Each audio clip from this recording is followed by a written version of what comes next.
तेजस्वी को समर्थन दे रहे हैं आपके नेता चिराग पासवान। देखिए, ऐसा नहीं है। आप चिराग पासवान जी ने जो बयान दिया है और जिस तरीके से उन्होंने कहा है, वो स्पष्ट रूप से आपने देखा होगा कि जो पिछले दिनों 12 जनपद के संदर्भ में जो स्थितियां उत्पन्न हुई, जिस तरीके से हमारे 12 जनपद को खाली कराने में भारत सरकार के वरिष्ठ मंत्रियों ने जिस तरीके से छला है और जिस तरीके से हमारे 12 जनपद के सामानों को बाहर में फेंका गया, और वैसे सामानों को जो आपने देखा होगा, आप ही जैसे मीडिया चैनल वाले लोगों ने दिखाया कि 12 जनपद के बाहर वैसे महापुरुषों का चित्र या स्टैच्यू जीर्ण शीर्ण स्थिति में पाया गया, और उन सब चीज़ों को लेकर के पूरी पार्टी मर्माहत है। लोजपा रामविलास पार्टी की प्रदेश कार्यकारिणी समेत बैठक चल रही है यहाँ पर, और क्या कुछ बातें अभी नेता बताते हैं, क्या कुछ कहिएगा। आज प्रदेश की आप लोगों की बैठक है, क्या कुछ तैयारियां आज हैं? हम लोगों की पार्टी के प्रदेश कार्यकारिणी की बैठक है, और सिर्फ प्रदेश कार्यकारिणी की नहीं, पूरे जिलाध्यक्ष की भी बैठक है। इसमें समीक्षा बैठक ये है कि जिलाध्यक्ष जितने भी बनाए गए हैं उनको दिया गया था कि संगठन विस्तार किया जाए। तो संगठन का विस्तार कहाँ तक हुआ है, क्या क्या हुआ है, किस तरीके, चूँकि अभी हम लोग का जितना पार्टी का जो मेन फोकस है ना, वो फोकस है संगठन के ऊपर। इस संगठन को मजबूत किया जाए, और आगामी 14 अप्रैल की भी एक कार्यक्रम निर्धारित होने वाली है, उसके लिए भी आज बैठक किया जा रहा है। और क्या कुछ कहिएगा। लगातार चिराग पासवान पर बयानबाजियां हो रही है इनके चाचा जी के तरफ से, पशुपति पारस जी के तरफ से। देखिए, तो बौखलाहट है। हमारे नेता आज के डेट में बिहार में नंबर 1 पे ट्रेंड कर रहे हैं। आज कोई भी व्यक्ति सोचता है कि चिराग पासवान के साथ अपना नाम जोड़ ले, कि ताकि हमारी उपलब्धि राजनीतिक तौर पे बढ़ जाए। जनता के नेता यही हैं, ठीक है। प्रतिनिधि के रूप में विधानसभा में आप अगर कहेंगे कि विधानसभा में हमारे प्रतिनिधि नहीं है, उससे पहले मैं आपको बोल देना चाहता हूँ, जयप्रकाश नारायण के पास भी कोई प्रतिनिधि नहीं हुआ करता था, लेकिन पूरे देश में आंदोलन से उनका सरकार को सकते में डाल दिया था। तो चिराग जी हमारे आंदोलन करने के लिए रोड पे, बिहार के अस्मिता को बचाने के लिए हम लोग 14 तारीख को चिराग जी का कहना था कि लाखों की संख्या में हम लोग आएंगे, इसे कैसे देखते हैं? देखिए, लाखों की संख्या में हम लोग हैं ही। मिलर हाई स्कूल में हम लोगों का प्रोग्राम है, और संगठन हम लोगों के पंचायत स्तर तक बन गया है। आज कार्यकारिणी का बैठक है, उसमें सारा लिस्ट समीक्षा वगैरह किया जाएगा, और लाखों की संख्या में लोग स्वतः आ रहे हैं। आप समझिए, हमारे कार्यकर्ता के अलावा लोगों को चिराग जी के किसी भी कार्यक्रम में आने के लिए लोगों को बुलावा नहीं देना पड़ता है, वो स्वतः आ जा रहे हैं। क्योंकि जब भी अगर धरातल पर देखिए, तब बिहार सरकार की कुनीतियाँ, बिहार सरकार के विफल नीतियों से लोग प्रताड़ित हैं, और वो प्रताड़ना के लगता है एक उम्मीद की किरण चिराग जी में दिखता है लोगों को, कि एक हमारे आदरणीय राष्ट्रीय अध्यक्ष जी में ही हमारे उम्मीद का किरण है, जो बिहार को बदल सकता है। अभी जिस प्रकार से राष्ट्रीय लोक जनशक्ति पार्टी के नेता जो हैं, कई नेता चिराग पासवान पर गंभीर आरोप लगा रहे हैं, इसको कैसे देखते हैं? देखिए, आज के डेट में बिहार में लोक जनशक्ति पार्टी, वास्तविक लोक जनशक्ति पार्टी अगर कोई है तो हमारे राष्ट्रीय अध्यक्ष माननीय नेता चिराग पासवान जी के नेतृत्व में है। और बिहार में आप एक चीज़ समझ के चलिए, जात पात धर्म, और हमारे राष्ट्रीय अध्यक्ष का एक नाम भी है, सबसे ऊपर उठ करके जितने भी बिहार के युवा हैं, सभी लोग हमारे राष्ट्रीय अध्यक्ष चिराग पासवान जी को बहुत ही पसंद करते हैं। आज इनको फॉलो कर रहे हैं, और आने वाले भविष्य में बिहार की अगर नेतृत्व करने की बात करें तो एक ही नेता है, उसका नाम है चिराग पासवान। चूँकि इनका एक मिशन है और एक विजन है। हम लोग कोई कुर्सी के लिए नहीं लड़ रहे हैं, बिहार के सम्मान के लिए लड़ रहे हैं। बाकी लोग लड़ रहे हैं राज करने के लिए, हम लोग लड़ रहे हैं नाज, बिहार पर नाज करने के लिए।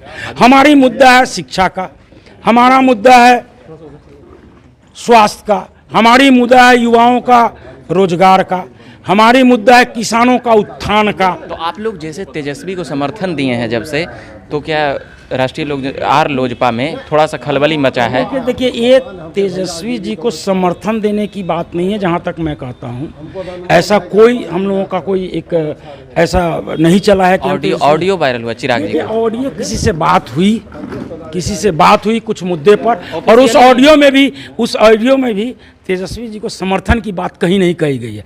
ये कहा गया है कि हाँ, इस विकट स्थिति में भी हमें वो फ़ोन करके हमारा हालचाल जाने।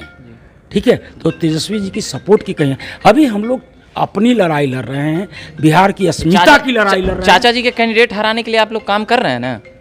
देखिए, चाचा जी का कैंडिडेट और किसका कैंडिडेट हम लोग नहीं जानते हैं। हम सीधा सीधी जानते हैं बिहार की अस्मिता और बिहार के सम्मान के लिए जो भी करना पड़ेगा हम लोग करेंगे। चलिए, आप क्या कुछ कहिएगा? किस चीज़ के लिए? हाजीपुर वैशाली में चिराग पासवान अपने चाचा को ही हराने का काम कर रहे हैं। देखिए, हम लोग किसी को हराने का काम नहीं कर रहे हैं, हम लोग अपना काम कर रहे हैं, हम लोग अपने संगठन पे काम कर रहे हैं। हमारे नेता के साथ विगत दिनों में जो नीतीश कुमार जी की जो नीतियां रही है, नेता को लेकर जिस तरीके का उन्होंने अपना रोड मैप तैयार किया है, तो आप हमारे नेता को प्रताड़ित कर लो ना, लेकिन बिहार के जनता को बदले में छोड़ दो। चिराग जी भी बदला लेंगे अब? नहीं, चिराग जी बदला कहाँ ले रहे हैं? चिराग जनता बदला लेगी। जनता बदला ली थी, 80 सीट से 40 सीट पे आए, 40 सीट से अब 0 पे जाएंगे, वो तो जनता बदला ले रही है। पर राष्ट्रीय लोक जनशक्ति पार्टी के नेता का कहना है, यानी कि सीधे पशुपति कुमार पारस जी का कहना है कि वो सामान चिराग पासवान अपना सामान लेकर चले गए, मगर जानबूझ करके रामविलास जी का सामान छोड़ दिए, भीमराव अंबेडकर जी का सामान छोड़ दिए, जानबूझ करके कि ऐसा मतलब सिंपैथी मिलेगा बाद में। देखिए, ऐसा है, आपके चाहे अन्य चैनलों के माध्यम से जो भी हम लोगों ने चित्र देखा वहाँ पे जो सामानें पड़ी थी, और उसमें जितने भी उपयोगी सामान थे घर के अंदर के, वो सारे सामान और वो दिल्ली के पुलिस प्रशासन तंत्र के लोगों ने अपने तरीके से उठवा करके बाहर फेंका था। अब उनके देखने में अगर ऐसा आया है तो वो कोई ऐसा वीडियो फुटेज दिखा दें जिसमें चिराग पासवान जी या उनके वहाँ के स्टाफ जिनके द्वारा वो सामान बाहर फेंका गया है, तो हम मान लें कि उनकी बात में सत्यता है। ये देखिए, बातों की लीपापोती करने के क्रम में उनके द्वारा इस तरीके का बयान दिया गया है। और चूंकि अब देखिए, जिनको वो पूर्व के समय में भगवान मानते थे, हमारे पार्टी के जो पूर्व के राष्ट्रीय अध्यक्ष और संस्थापक रहे स्वर्गीय रामविलास पासवान जी, जिनके बारे में उन्होंने लगातार कहा है कि वो हमारे भगवान थे, और वैसे भगवान का चित्र तो छोड़ दीजिए, जब वो 12 जनपद खाली हो रहा था उस संदर्भ में क्या उन्होंने कोई बयान दिया? कभी उन्होंने कहा कि इस तरीके की जघन्य स्थितियां नहीं उत्पन्न करनी चाहिए थी भारत सरकार के लोगों को? पर उनको सांसद के नाते तो घर दिया गया था, यह भी कहना है उनके नेताओं की। नहीं, वो जो घर दिया गया था वो आज से 6-8 महीना पहले ही राष्ट्रीय अध्यक्ष जी ने, चिराग पासवान जी ने उसको सरेंडर कर दिया। कोई घर आज की तिथि में राष्ट्रीय अध्यक्ष चिराग पासवान जी के पास नहीं था। पर उनके नेताओं का कहना है कि चिराग पासवान का दिल्ली में आधा दर्जन मकान है, बंगला। अच्छा, कहने वाले लोगों को कि कोई तो ये भी कह सकता है कि पूरा दिल्ली चिराग पासवान जी का है, तो कहने में कोई किसी को कोई जा रहा है, किसी को कुछ लग रहा है? अगर पूरे दिल्ली में अगर सैकड़ों मकान है उनके, अगर दर्जनों मकान है, तो फिर अपने नानी घर क्यों गए? सारे मीडिया चैनल के लोगों ने दिखाया कि वो नानी घर जाकर के रहना शुरू किए हैं अभी, और जो भी सामान वहाँ पड़ा था उसको जिस स्थिति में ले जाकर के वहाँ रखे हैं। तो ये कहने वाले लोग, आरोप लगाने वाले लोग अपनी अपनी बात करते हैं, लेकिन सच्चाई ये है, राजनीति करने के लिए निश्चित रूप से राजनीति कर रहे हैं, जो लोग चेहरा चमका रहे हैं, राजनीति कर रहे हैं। और खास करके तो हम कहना चाहेंगे, राष्ट्रीय लोक जनशक्ति पार्टी के जो तथाकथित नेता भारत सरकार के मंत्री हैं पशुपति कुमार पारस जी, उनको शर्म करनी चाहिए, ऐसे बयानों से उन्हें परहेज करना चाहिए। वो जिस तरीके से बयान दे रहे हैं, जिस तरीके की बात कह रहे हैं, और भी गंभीर आरोप लगा रहे हैं चिराग पासवान पर भ्रष्टाचार के लेकर। अच्छा बताइए, भ्रष्टाचार का कौन सा ऐसा आरोप इनके ऊपर अभी तक आया है? आज तो वो देखिए, मंत्री बनने के लिए, मंत्री बन के भारत सरकार का मलाई खाने के लिए अब वो किन किन पर भ्रष्टाचार का आरोप लगाएंगे, आने वाले समय में देखते रहिए क्या क्या आता है। मतलब चाचा जी और भी तरीके अपनाएंगे? अब तो वो कह रहे हैं, आज हमने कल के किसी न्यूज़ चैनल में मैंने सुना है कि वो 16 अक्टूबर का कोई वाकया बता करके कहते हैं कि न चिराग हमारे आज के उस तारीख के बाद चाचा है, ना भतीजा है, ना हम उनके चाचा हैं। तो बोले होंगे चिराग जी तभी है ना ऐसा डांट दिए चाचा जी को? नहीं, देखिए, अब सबसे बड़ी बात है कि जो मलाई काट रहे हैं भारत सरकार में बैठ के, वो पूरा किया कराया किसका है? स्वर्गीय रामविलास पासवान जी का है, पूरी पार्टी की थी, और उस पूरे पार्टी के किए कराए पे पानी फेरते हुए वो कहे असली हकदार हम थे, पैर हम दबाते थे, सारा काम हम करते थे। ये पूरी दुनिया जानती है।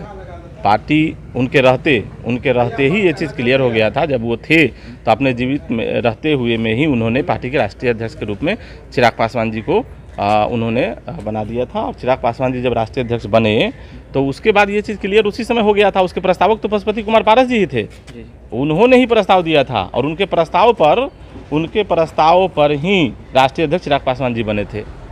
चलिए, अभी के लिए इतना ही कहेंगे, धन्यवाद।